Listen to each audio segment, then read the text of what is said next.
Super Saravana stores. இப்போது புதிய அறிமுகம் ஆச்சி ஹோட்டல் சாம்பார் 50 கிராம் ரூபாய் 20 மட்டுமே. GT Holidays, South India's #1 travel brand. You know you are special when you're with GT Holidays.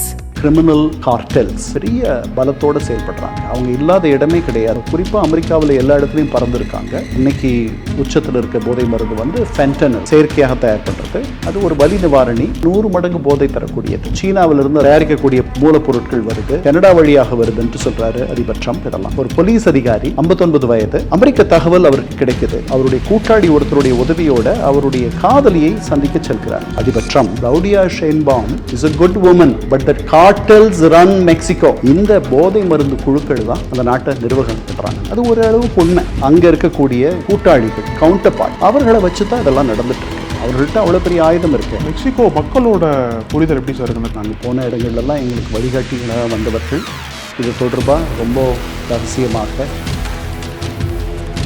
Nakkeera நேயர்களுக்கு வணக்கம். இந்த நேர்காணலின் சிறப்பு விருந்தினர் ஓய்வு பெற்ற ஐநா அதிகாரி திரு கண்ணன் அவர்கள். வணக்கம் சார். வணக்கம். அழகு. மெக்சிகோவில் பார்த்தீங்க அப்படின்னா அங்கே போதை பொருட்களை விநியோகக்கூடிய இல்லை போதை பொருட்களை உலகிற்கு பல பகுதிகளுக்கு அனுப்பக்கூடிய பல்வேறு குழுக்கள் அங்கே செயல்பட்டு இருக்காங்க. அந்த குழுக்களுக்கு எதிராக அந்த நாட்டு அரசு வந்து தொடர்ந்து ஏதோ ஒரு வகையில் தாக்குதலோ இல்லை ரைட்ஸோ பண்ணிகிட்டே இருப்பாங்க. அந்த மாதிரி சமீபத்தில் ஒரு ரைட் பண்ணதில் ஒரு முக்கியமான குழுவை சார்ந்த அந்த குழுவோட தலைவர் எல் மென்சோ அப்படின்றவர் வந்து கொல்லப்பட்டிருக்கார். இது உடனே வந்து மெக்சிகோ நாட்டு முழுக்குமே ஒரு பதற்றமான நிலை ஏற்படுது. அந்த குழுவை சேர்ந்த பல பேர் வந்து திடீர் தாக்குதல் நடத்துறாங்க. இப்படி ஒரு பதற்றமான சூழல் அங்கே போயிட்டு இருக்கிறது. இதை முதற்கட்டமா இந்த ஒரு தாக்குதல் எப்படி நம்ம பார்க்கலாம் சார்? இது வந்து அமெரிக்க உதவியோடு நடத்ததா சொல்லப்பட்டது சார். தாக்குதல் வந்து எப்படி பார்க்கலாம் சார்? இது அமெரிக்க உதவியோடு தான் அது நடந்துச்சு. அதை மெக்சிகோவுடைய அதிபரே அந்தம்மா ஷைன்பாம், கிளவுடியா ஷைன்பாம், அவங்களே அதை ஒத்துக்கிட்டாங்க. பட் அமெரிக்க உதவி அப்படின்னா வந்து நுண்ணறிவு உதவி தான், தகவல் உதவி தான், இன்டெலிஜென்ஸ் ஷேரிங். அவர் எங்கே இருக்கார், எங்கே போகிறாரு, யாரை பார்க்க போகிறார் அப்படின்ற மாதிரி. அதுதான் அது அமெரிக்காவுக்கு இது இந்த போதை மருந்து கடத்தல் இது வந்து ஒரு பெரிய தொல்லையாக, பெரிய சிக்கலாக இருக்கக்கூடிய ஒரு நிலையை பார்க்குறோம். மெக்சிகோவுக்கு நான் ஒரு 2 வருஷத்துக்கு முன்னாடி போயிருந்தேன், 2024. மெக்சிகோவில் 32 மாநிலங்கள் இருக்குது. அந்த 32 மாநிலங்களில் மெக்சிகோ சிட்டி அதையும் சேர்த்துட்டோம்னா 32. அது தலைநகரம். மெக்சிகோ முழுமையாக இந்த ஒரு கிட்டத்தட்ட ஒரு 30-40 ஆண்டுகளாக அது இந்த போதை மருந்து கார்டல்னால் குழுக்கள். நம்ம மாஃபியான்னு சொல்கிறோம் இல்லையா? இட்டலியில் வந்து மாஃபியா இருந்துச்சு, அமெரிக்காவில் மாஃபியா இருந்துச்சுன்னு சொல்கிறோம், காட்ஃபாதர் அப்படிலாம் சொல்கிறோம். இந்த மாதிரி ஆர்கனைஸ்ட் கிரிமினல் கார்டெல்ஸ், அவங்க இந்த குழுக்கள் வந்து பெரிய பலத்தோடு செயல்படுறாங்க. அவங்க இல்லாத இடமே கிடையாது. அப்புறம் அவர்களுடைய நெட்வொர்க், அவர்கள் எட்டக்கூடிய இடங்கள்லாம் நீங்கள் பார்த்தீங்கன்னா அவர்கள் உலகம் முழுக்க, குறிப்பாக அமெரிக்காவில் எல்லா இடத்துலையும் பறந்துருக்காங்க. அவர்களை கண்டுபிடிக்கிறதோ அல்லது அவர்களை கண்டுபிடிச்சு அவர்களோட போரிடுவதோ அவர்களை தடுத்து நிறுத்துவதோ வந்துட்டு பெரிய சிரமமாக இருக்குது. அங்கே மெக்சிகோவில் அடர்ந்த காடுகள் இருக்குது. அங்கே அந்த தொழிற்சாலைகளை வச்சுருக்காங்க. அந்த தொழிற்சாலைகள்லேருந்து அவர்கள் கொக்கெயின் ஆகட்டும், மாருவானா ஆகட்டும், அதுக்கப்புறம் இப்போ வந்து பெரிய போதை மருந்து, இன்றைக்கி உச்சத்தில் இருக்க போதை மருந்து வந்து ஃபென்டனல், அந்த செயற்கையாக தயார் பண்ணுறது. அது ஒரு வலி நிவாரணி. அது ஆனால் 100 மடங்கு போதை தரக்கூடியது.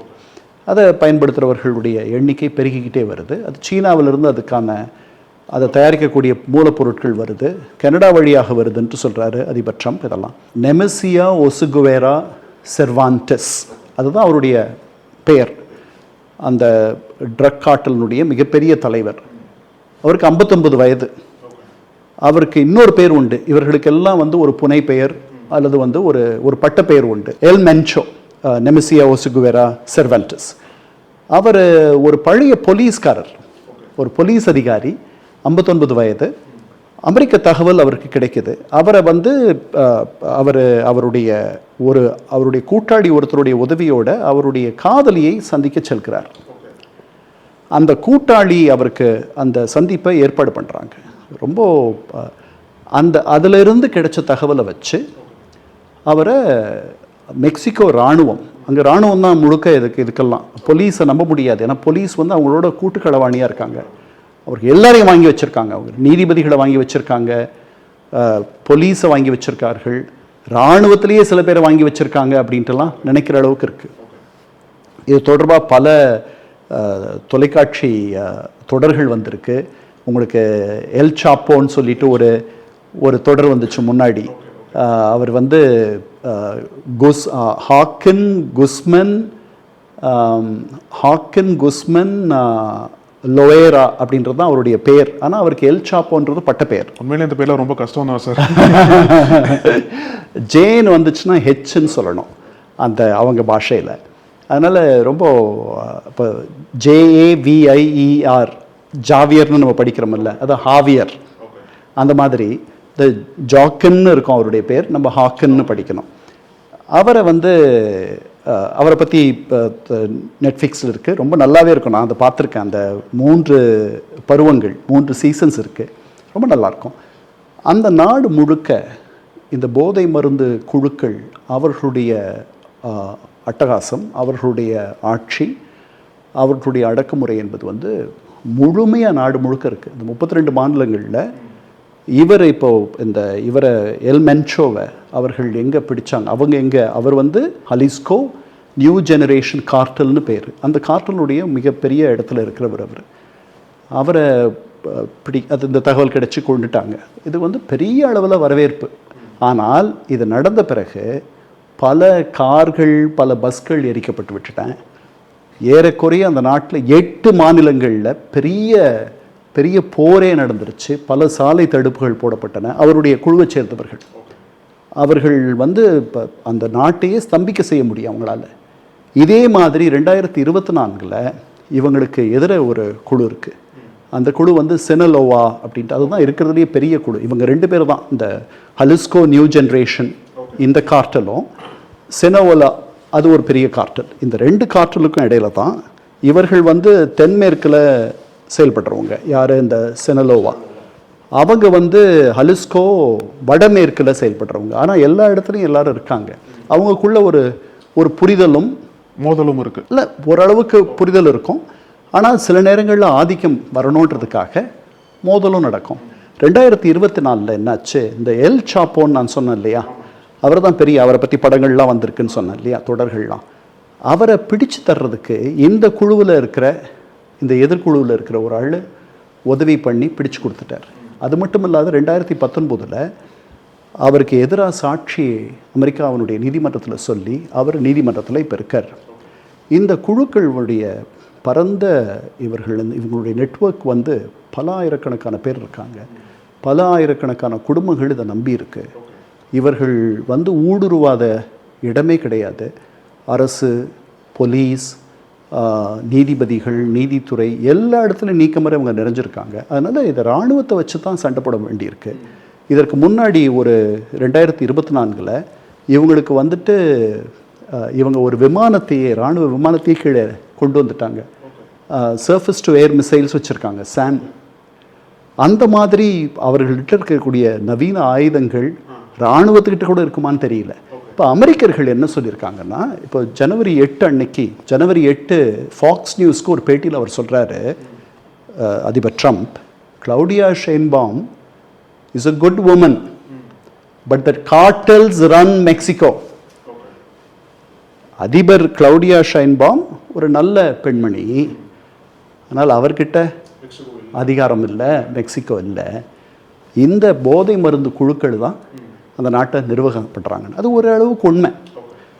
அதை தான் அதுக்கு இவர் என்ன சொல்கிறாரு, இதை வந்து நான் தடுக்கிறதுக்கு தரை வழியாக நான் செயல்படுவேன்னு சொல்லிட்டார். அப்படின்னா இங்கேருந்து இராணுவத்தை அனுப்புவாரா அப்படின்ற மாதிரி ஒரு எண்ணம் இருந்துச்சு. அது இல்லாத இதை எப்படி தடுக்கிறதுன்றது தான் 2 நாடுகளும் யோசிச்சுட்டு இருக்காங்க. இந்த நடவடிக்கைக்கு அமெரிக்கர்களுக்கு இது உதவி செய்யணுன்றதுக்காக தான் இந்த அளவுக்கு போய் இவங்க இதை பண்ணுறாங்க. ஏன்னா ஒரு பெரிய தலைவரையோ, இந்த மாதிரி ஒரு போதை மருந்து கும்பலினுடைய தலைவர், கும்பல் தான் கரெக்டான வார்த்தை இதுக்கு, கார்ட்டலுக்கு, கும்பலுடைய தலைவரை வந்து இந்த மாதிரி பண்ணும்பொழுது நாட்டில் பெரிய வன்முறை நடக்குது. பல பேர், அரசு அலுவலகங்கள் மூடப்படும், சாலைகள் மூடப்படும், பஸ் போக்குவரத்து கிடையாது, ட்ரெயின் கிடையாது, அப்படியே ஸ்தம்பிச்சு போயிடும். அந்த அளவுக்கு அவர்கள் கட்டுப்பாட்டில் அந்த நாடு இருக்குது. அதனால் இது ஒரு பெரிய அவர்கள் ஃபென்டனில், கொக்கெயின், மாருவானா, கேனபிஸ் எல்லாமே அங்கேருந்து தான் அந்த நாட்டில் விளையிற கொக்கோலேருந்து அவர்கள் தயார் செய்து அந்த சின்ன சின்ன தொழிற்சாலைகளில் அவர்கள் அனுப்புகிறாங்க. ஆனால் இதில் என்ன சொல்கிறாங்கன்னா சார், இவங்க வந்து சட்டவிரோதமாக போதைப் பொருட்களை அமெரிக்காவுக்கு அனுப்புகிறாங்க, அதே மாதிரி அமெரிக்கர்கள் சில பேர் வந்து சட்டவிரோதமாக இவங்களுக்கு ஆயுதங்கள் தராங்க அப்படின்ற மாதிரி ஒரு பார்வை பார்க்கப்படுதில்ல சார். ஆனால் இவங்களுக்கு ஆயுதம் கொடுக்கறதே அமெரிக்கா தான் சொல்கிறோம்.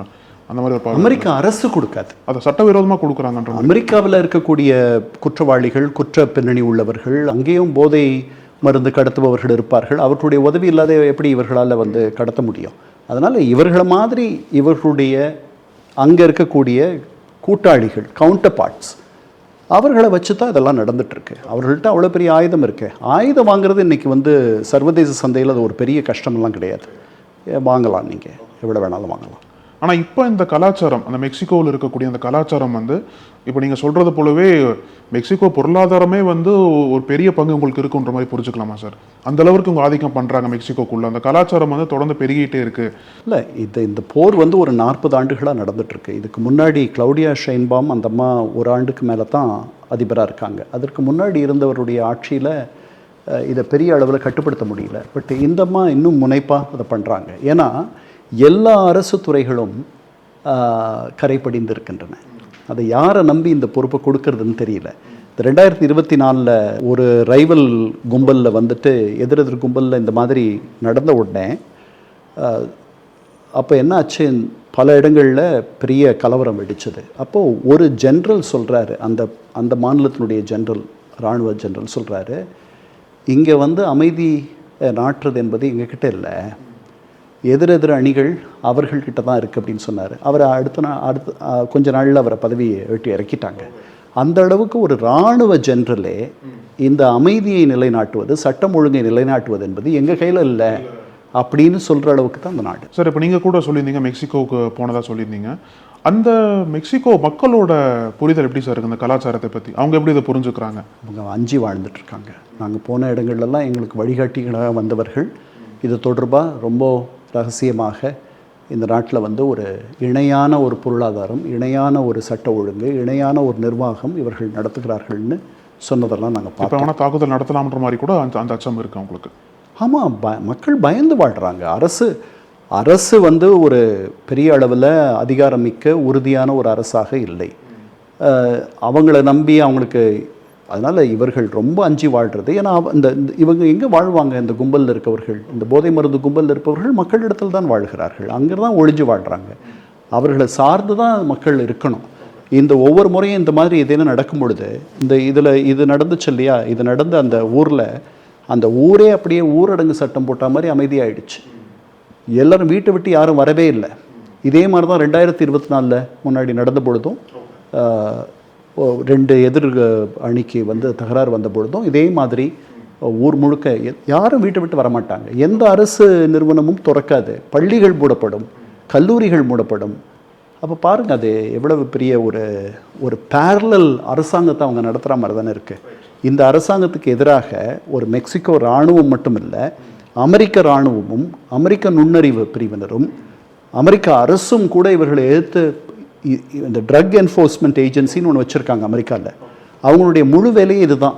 ஏன்னா இவர்களுக்கு அதிகமான போதைப் பொருட்கள் வர்றது வந்து அந்த எல்லையிலிருந்து தான், அவங்களுடைய தெற்கு எல்லையிலிருந்து தான் வருது. ரைட் சார், பொறுத்திருந்து பார்க்கலாம். இது மேற்கொண்டு இன்னும் ஒரு போரா மாறுமா? ட்ரம்ப் வந்து மெக்சிகோவை நீங்கள் சொன்னது போல் இராணுவத்தை அனுப்பி இந்த கும்பல்களை தாக்குவாரா அப்படின்றது வந்து இன்னும் ஒரு கேள்விக்குறி தான். வெனிசுவேலாவை தாக்கின பிறகு ஒரு மடூரோ தொடர்பாக அவர்கள் வைத்திருக்கிற இண்டைட்மெண்ட்டில் 25 இடங்களில் மெக்சிகோ பேர் வருது. அவர் மேலே இருக்க மிகப்பெரிய குற்றச்சாட்டு என்னென்னா, மெக்சிகோவில் இருக்கக்கூடிய இந்த போதை மருந்து கும்பல்களோடு அவர் ஒத்துழைத்தார், அவர்களோடு அவர் வணிகம் அவர்களோட கூட்டாளியாக இருந்து அவர் இந்த போதைப் பொருட்களை உருவாக்குவதிலும் உற்பத்தி செய்வதிலும் அதை விநியோகம் செய்வதிலும் அவர் விற்பனை செய்வதிலும் அவர் ஈடுபட்டார் அப்படின்ற குற்றச்சாட்டு. அதில் மெக்சிகோவனுடைய பேர் ஒரு 25 இடங்களில் வருது. அப்புறம் அவர் என்ன சொல்கிறாரு, நான் வந்து நிலவழியாக இந்த போதை மருந்து கும்பலை தடுப்பதற்கும் நான் யோசிப்பேன் அப்படின்னு சொல்லியிருக்காரு. அதனால் அவர்கள் ரொம்ப அஞ்சி தான் வாழ்கிறாங்க. இந்த பக்கம் மெக்சிகோ அரசு வந்து அமெரிக்கர்கள் இப்படி உள்ளே வந்துருவாங்களோன்ட்டு, ஏன்னா அது வந்துட்டால் அவங்களுடைய இறையாண்மைக்கு ஒரு பெரிய களங்கம் வந்துடும். அப்போ மக்கள் வந்து அவங்களுக்கு எதிராக இருப்பாங்க. என்னதான் போதை மருந்து கும்பலை ஒழிப்பதற்காக அமெரிக்கர்கள் வந்தாலும் கூட அதை பெரிதாக மெக்சிகோவில் இருக்கவர்கள் மெக்சிகர்கள் விரும்ப மாட்டார்கள் தான் நான் நினைக்கிறேன். அவர்களுக்கு அமெரிக்கா மேலே வந்து ஒரு பெரிய வியப்பும், அது மாதிரி அவ்வளவு செல்வமான ஒரு நாடாக, செல்வ செழிப்புள்ள ஒரு நாடாக மாறணுன்ற எண்ணமும், அதே நேரத்தில் அமெரிக்கா மேலே ஒரு பெரிய வெறுப்புணர்வும் உண்டு. அதுதான் தென் அமெரிக்கா முழுக்க நான் பார்க்குறேன். ரொம்ப நன்றி சார், கருத்துக்களுக்கும் நேரத்துக்கும்.